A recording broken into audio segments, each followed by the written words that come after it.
International big cat alliance एक cheerful विषय और केयरफुल सब्जेक्ट हो गया है इंडिया के लिए, क्योंकि अभी अभी जो इंटरनेशनल बिग कैट अलायंस है वो एक लीगल एंटिटी बन गई है और एक लीगल ऑर्गेनाइजेशन बन गई है इंटरनेशनल लेवल पर बिग कैट स्पीशीज को कंजर्व करने के लिए। और इंडिया के लिए चेयरफुल विषय इसलिए है क्योंकि इंडिया में ही प्राइम मिनिस्टर नरेंद्र मोदी ने 2023 में इस particular international big cat alliance initiative को लॉन्च किया था ताकि बिग कैट स्पीशीज जो है उन्हें कंजर्व किया जा सके।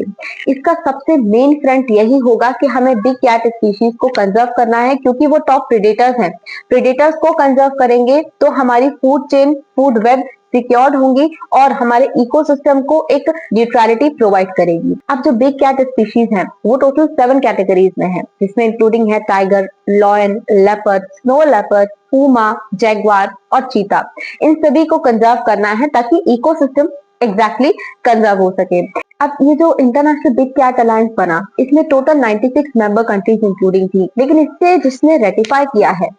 वो है of course republic of India, federal republic of Somalia, republic of Nicaragua,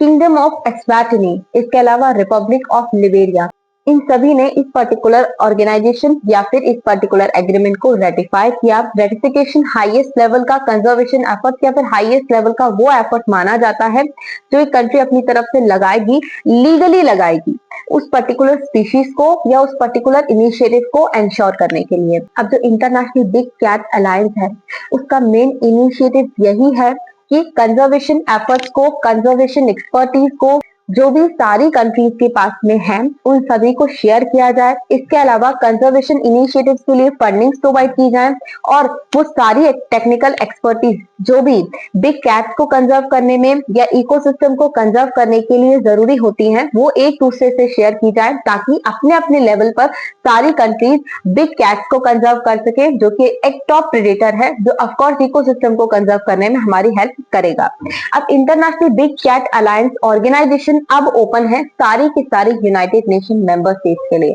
मतलब जितनी भी यूनाइटेड नेशन मेंबर स्टेट्स हैं वो IBCA को ज्वाइन कर सकती हैं। इसके अलावा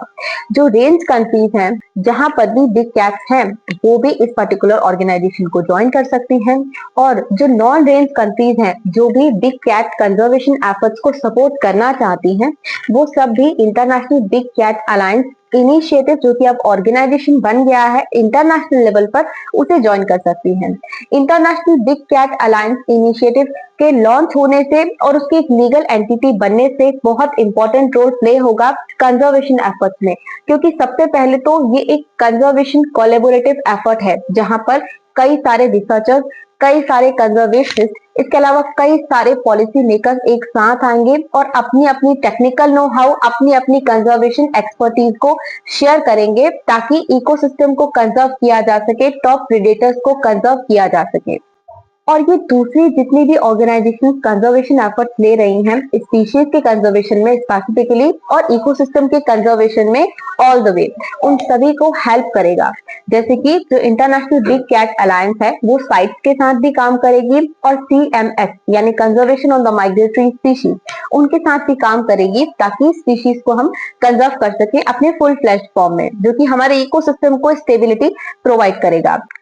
इसके अलावा ये फंडिंग सपोर्ट भी प्रोवाइड करने में हेल्प करेगी क्योंकि इंटरनेशनल बिग कैट अलायंस का एक इनिशिएटिव और एम ये भी है कि कंजर्वेशन एफर्ट्स के लिए जो फंडिंग है वो इंश्योर की जा सके। इंडिया ने भी कमिट किया है कि 2023 से 2028 तक इंडिया 150 करोड़ रुपीस जो टॉप प्रेडेटर्स हैं उनके कंजर्वेशन के लिए प्रोवाइड करेगा। तो international big cat alliance initiative के लॉन्च होने और उसके एक ऑर्गेनाइजेशन बनने से सबसे ज्यादा हेल्प मिलेगी जो बिग कैट्स जो पोचिंग फेस कर रही हैं, क्लाइमेट चेंज फेस कर रही हैं, इसके अलावा हैबिटेट लॉस फेस कर रही हैं, उनको कंजर्व करने में। इसलिए ये डायरेक्टली और इनडायरेक्टली क्लाइमेट चेंज मिटिगेशन में और इकोसिस्टम को मेंटेन करने में, न्यूट्रलिटी प्रोवाइड करने में भी ऑफकोर्स हेल्प करने वाला इनिशिएटिव होने वाला है। इसलिए इंडिया के लिए सबसे ज्यादा चेयरफुल विषय है क्योंकि इंटरनेशनल लेवल पर इंडिया की डिप्लोमेसी क्लाइमेट चेंज फ्रंट पर भी अब बढ़ेगी और ग्लोबल साउथ की वॉइस में इंडिया का एक वॉइस क्लाइमेट चेंज मिटिगेशन में भी